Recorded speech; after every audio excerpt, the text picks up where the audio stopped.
good sound right now. Now, what I want to do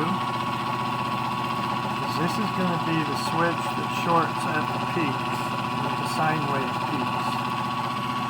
And I think where the best timing point is going to be is just before this triggers. So if I was to move this up here, I would have it just a little bit to the right of the motor coil pulse timing with this Hall effect. And so this reacts to the same trigger magnets as these, this one down here. So what I'm going to do now is I have this 90 milliamps, and I'm going to check the RPM, and then I'm going to run the motor coils. I'm going to pulse the motor coils with this switch. I'm going to match the RPMs and match the 90 milliamps, and then I will take this and just move it a bit advanced, which would be down here below. It would be a little bit to the left. So that's my plan now. So I'm going to do that now. I'm going to run the motor coils with this Hall effect. That's that one down there, and I'll have the same air gap also. Okay, so I'm going to do that now. Okay, interesting. I'm now powering the motor coils with this Hall effect and this switch, which is bidirectional. While before I did not have bidirectional, we just had two MOSFETs in parallel. And this has two MOSFETs in parallel and two MOSFETs in parallel, but connected bidirectional. And look, I have the draws much less. This might be a superior way to pulse motor coils instead of a single MOSFET. Let's see what the RPMs are. Hold on.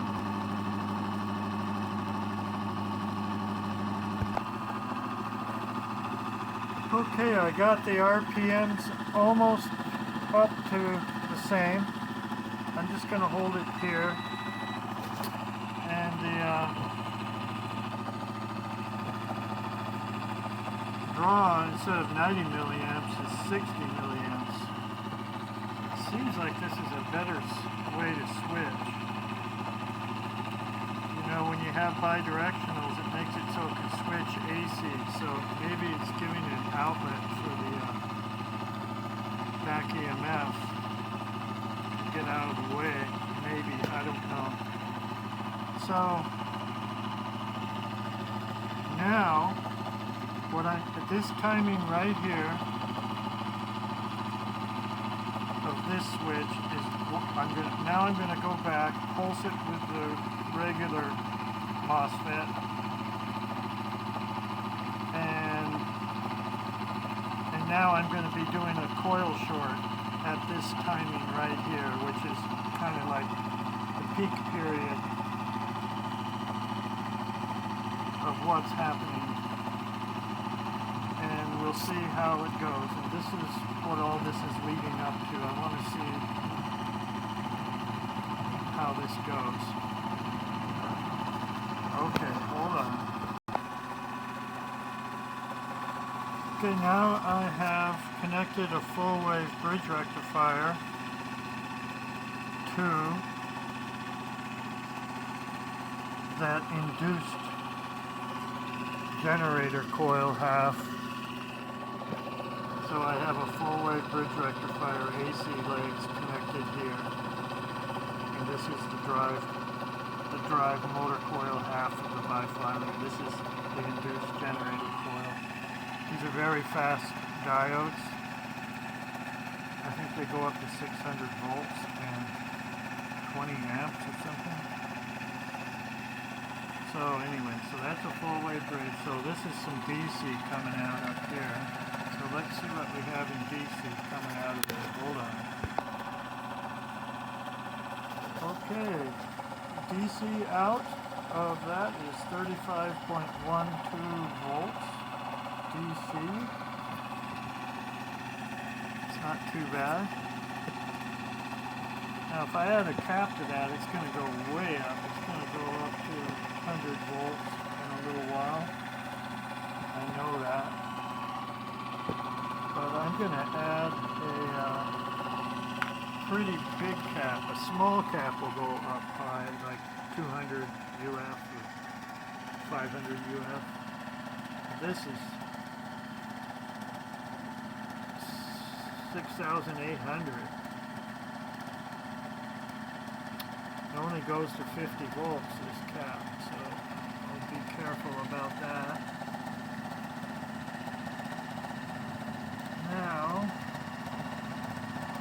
just a minute.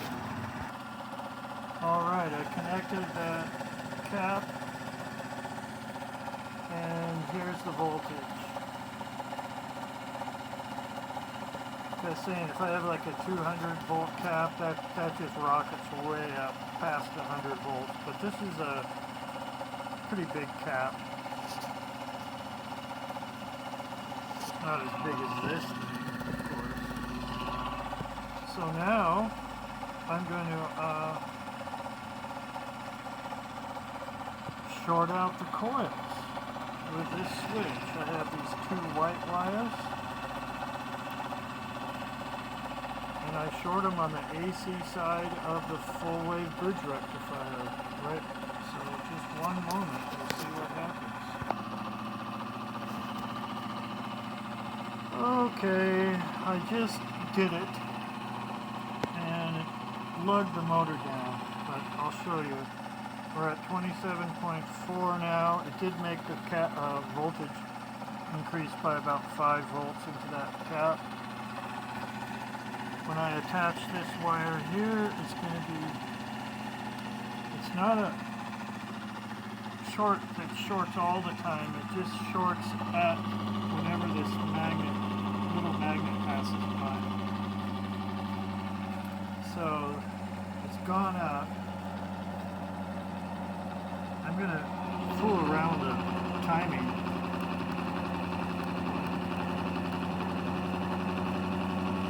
There's some timing.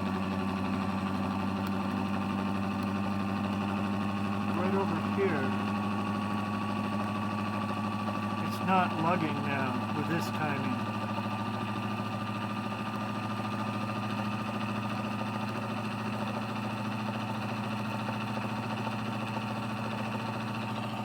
Draw's gone up 100 from 90 to 110.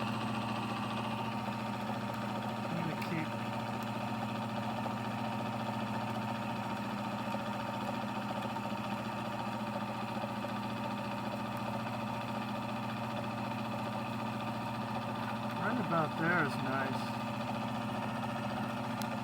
Draw went up 10 milliamps.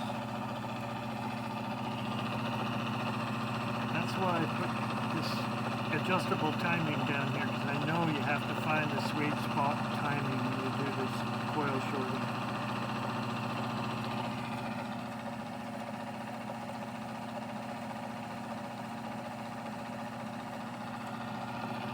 So there's the timing.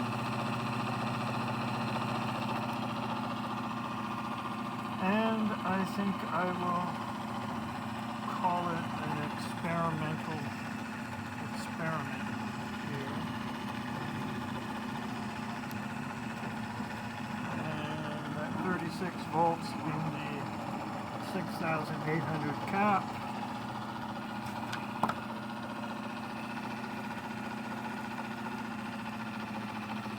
I will short it out once I disconnect it to make the cap floating. And you can see how much energy was stored in this cap.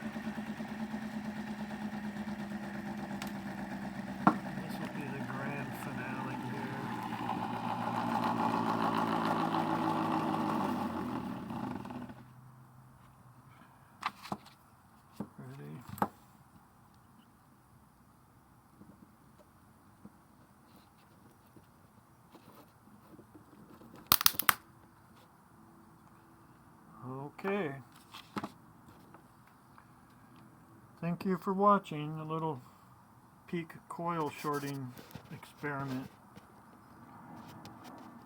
Thanks for watching.